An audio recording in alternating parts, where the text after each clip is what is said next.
10वीं जमात के रिजल्ट सामने आ चुके हैं। 19 ऐसे बच्चे हैं जिनके 500 आउट ऑफ 500 मार्क्स आए हैं। उनमें से एक हमारे साथ मौजूद है, रिदा लोन, जो प्रेजेंटेशन कॉन्वेंट की तलबा है। इनके भी 500 में से 500 मार्क्स आए हैं। सबसे पहले रिदा, बहुत कंग्रेचुलेशंस, आपको बहुत मुबारकबाद।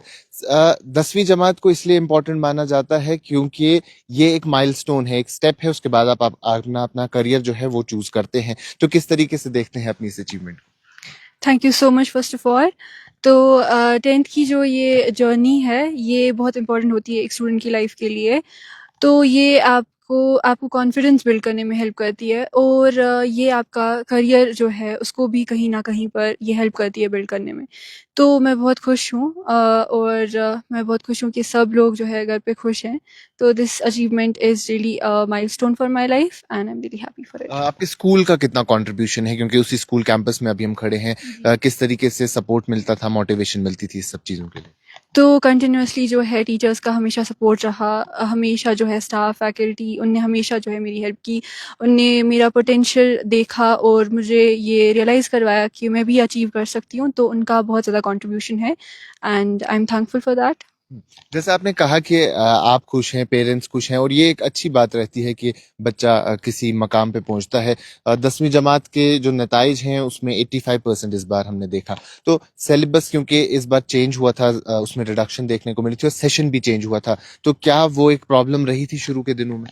बिल्कुल शुरू के दिनों में प्रॉब्लम रही कि सेशन छोटा था और बहुत सारी प्रॉब्लम्स भी आई, ऑब्स्टेकल्स आए। लेकिन फिर जब हमें 15% रिलैक्सेशन मिला तो कहीं न कहीं हम खुश हो गए, थोड़े रिलीव भी थे।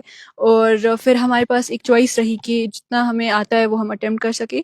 तो वो एक बहुत ज़्यादा खुशी की बात थी, रिलीफ़ मिला हमें। तो हाँ, वो प्रॉब्लम्स भी आई लेकिन we were happy for that. आज से कुछ साल पहले अगर देखें तो 500 आउट ऑफ 500 शायद बच्चे अचीव नहीं कर पाते थे, लेकिन अब ये पिछले कुछ साल से नॉर्म बन गया है। और इस बार भी 19 ऐसे स्टूडेंट्स हैं जिन्होंने 500 मार्क्स अचीव किए हैं। इससे पहले एक टॉपर होता था, अब 19 टॉपर हैं। तो हैप्पीनेस भी आप लोग शेयर कर रहे हैं। तो ये माइलस्टोन है कि 500 में से 500 लाना, क्योंकि जब हम पढ़ते थे तब कहा जाता था कि लैंग्वेज में पूरे मार्क्स नहीं मिलते हैं। जी बिल्कुल। तो ये एक माइलस्टोन है और मैं ऐसा बोलना चाहूँगी कि इवन दो 500 में से 500 लाना एक अच्छी बात है।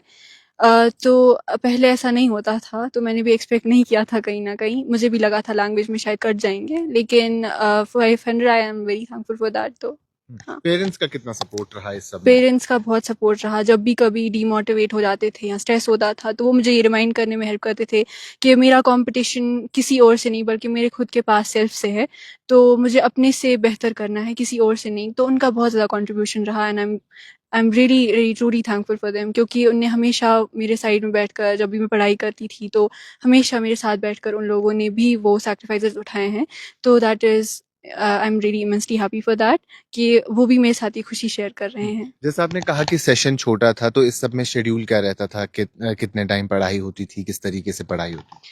तो पढ़ाई ऐसा नहीं मैं बोलूँगी कि किसी भी टिपिकल ऐसा कि मैं 10-12 घंटे पढ़ती थी, ऐसा नहीं होता था। कंसिस्टेंटली अगर आप पूरे साल जो है 1-1 दिन बस 2-2 3-3 घंटा भी पढ़ेंगे या स्कूल से आके, ट्यूशन से आके आप रिवाइज़ करें जो भी आपको पढ़ाया गया है, तो फॉर श्योर आप भी ये अचीव कर सकते हैं इंशाल्लाह। तो एग्ज़ाम के टाइम पर थोड़ा ज़्यादा ही एफ़र्ट्स पुट करते थे और खुद को पुश करते थे थोड़ा ज़्यादा पढ़ने के लिए। और ये ऐसा बिल्कुल भी नहीं आपको 10-12 घंटा पढ़ना चाहिए, वो प्रोडक्टिव से ज़्यादा काउंटर प्रोडक्टिव है।